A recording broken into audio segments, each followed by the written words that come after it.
koonkan aadmiga jooga qof kasta kurbadiisiyo kaskiisuu hadlayaaho dadku waa kalamaan haddii aad kululaato halla boodin ka shee kaalintaada ka qaado dadku waa kalamaane wixii kula wanaagsan qaar baa kohanayee ha kasoomin dhegayste dadku waa kalamaane intaasi waa kaftan waanee markanna ku soo dhowaada xubintii kalamaan warnimayow anigu maanta waa qiiraysanaha damiirkii ummadda soomaaliyeed inuu soo laabanayana waa u malaynayaa mucaarad iyo muxafid dulmiga kenya ay nagu waddo isku mawqif bay ka noqdeen ganacsatadii beeraha kenyana waa kuwii shalay yidhi kolayba soomaaliya qaadka waa joojin doontaaye annagaa kala hormarayna siday sheegeen bay noqotadoo ganacsatadii soomaalida ee qaadka keeni jiray waxay yidhaaheen qurunkan iyo qashinkan aan kenya ka soo dadalanno mar dambe soomaaliya keeni mayno marka waxaan soo xasuustay shiribkii ilaahay ha u naxariisa abshir bacadle ee ahaa qaraya moosa qaad ka roon ka qaaliyar kana quud macaan qayaamana la isku qabsan maa aryaa shiribkaasu shiribka yaraanka waaye kii curadkan kuu wadaa qorogaa diire qaac kuu daar qandhay uu roonta ahay qaabaan anna qaraya diir waxaana ahayn haddaan kuu qaadho waa qandha warniya war ma haysaane inan reer berberaa ayaa waxay tidhi wallee anigii qodaanna la wada qabin war ganacsatadii keeni jirta hadday dhaheen qaadka waa joojinaynaa muqayiliintii cuni jirtana waa ku raaceen waxayna dhaheen cadowgeenna kenyaatigaa qaadkii laga diidey beeraha etoobiya haddii aan ka gadanayno marqaankiiyo hurdada sow sidii loogu jiri maayo bal maxay isdhaamaan haddaan wadar la joojaynin intaasaan ku soo koobaya ayaanan sii badin tush warya isburi ilanka guuri goomadagi haddii kenya ay reebatay etoobiya baan ka doonanaynaa bay dhaheen waa hurdayna warya toosan guurnay warya beriga hadda ka hor xamar dagaallada qashanka u ka socdeen igaarniman risaasqaad laga siistayow shaxaad ugu yimid aasay ku shirbeen waxay dhaheen ma rubac jaadahoo risaas rag laga siistayaad rabtaa iyo xishoodow gadaal u dega asoonimay haddana hadlaysee lamadoo qorayow yidhi aasaa la yidhi qaybjaadahoon 4 qofood ku qaybsanaad u qaylihe aasow shib haddana intayro mid gaar intuu la baxooroniya xooga yaraa qaadaad heshay lamadoo qora iga dhedhensi aasow yidhi dhud jaada walaxaan dhammayn ii dhedhensii aan way dhibeehe iga tag mugaanugu taas waxaan uga jeedaa qashanka kenya inaan tuugno maahine tuurtuuryeeya waxaan anigu leeyahay madowgiyo caddaankaba dad waa kalama maarmaane ninse walaalka muuneeyey baa maylo soofsadae ismakaabsiga iyo wadajirkaa laga macaashaaye magaciin jira ceebta waa la yska mayraaye waryaa maali jiray ayay naga maraysaaye u midooba danihiinna waad mahadinaysaan iska daaya mirowga waa mahadinaysaan war gabar caashikiin la yidhaahaa soo haystay waxayna tidhi duleedka nifaasho iyo nairobi intaanan gubin dalxiiska mombaaso iyo dakhliga intaanan jarin si wacan deris iila noqo war gabar kale ayaduna heystoo waxay tidhi intaanan qaadka iska daynoo nairobina kaa qabsanin kenyay qaladka iska da kenya qaladkiiska daa qayaamaha kugu dhaceexay ugu dari weysa war qayaamaha kenya ku dhacay intuu kugu seegaya adiga war maanta baarlamaanka kenya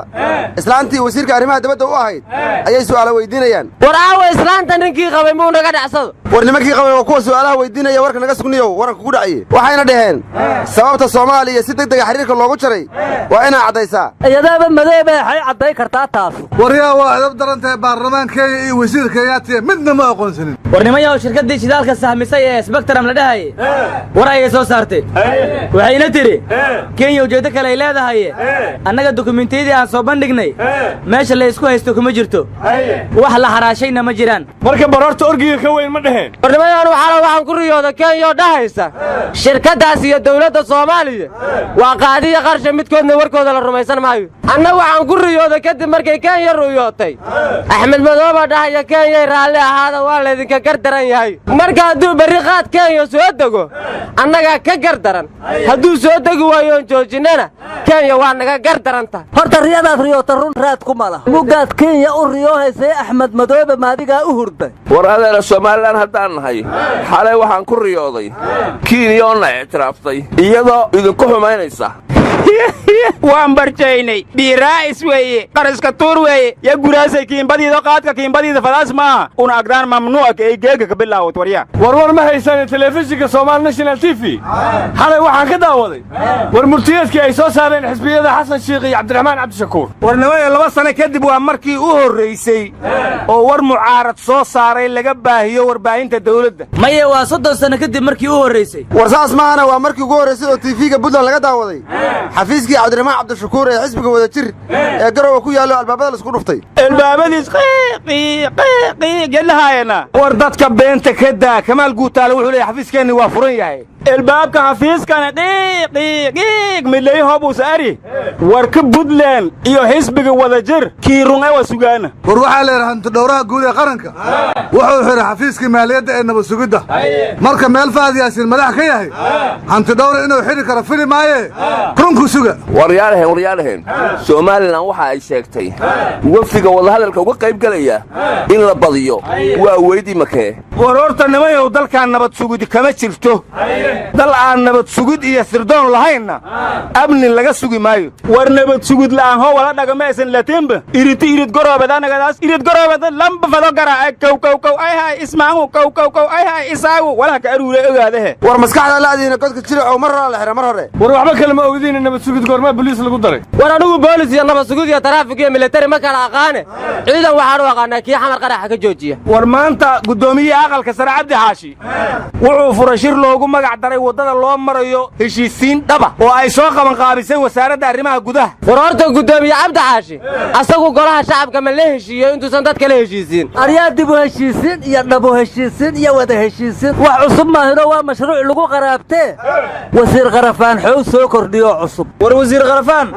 waa aamusnaha nabad iyo nolol ee maxaa ku tusi horta wasiir Bayla Bakaaraha canshuurta ma ka soo qaaday war qiyaari wax walba waan aragnay waxaan maanta arkay oo la yaabay xildhibaanad qaran oo Munakay la yiraahdo oo Kenya dhar waxay siinaysaa war Munika Luwaniski waxay ahayd naagtii Bill Clinton masabidatay war xildhibaanadii ee hooba jaadyo diidan karyo galada wala tan ishu kaamiyo hayt ma aha war ma haysan General Madaale maanta taliyaha taraafikada laga dhigay anigu taliya waxaan u aqaanaa ninka xuduudka Kenya taga Kenya haday rag tahay sayidka iyo xawta ka soo dhaaf ardal jirka daason hay u timaado war dawladda Soomaaliya iyo dawladda Kenya haday dagaaleen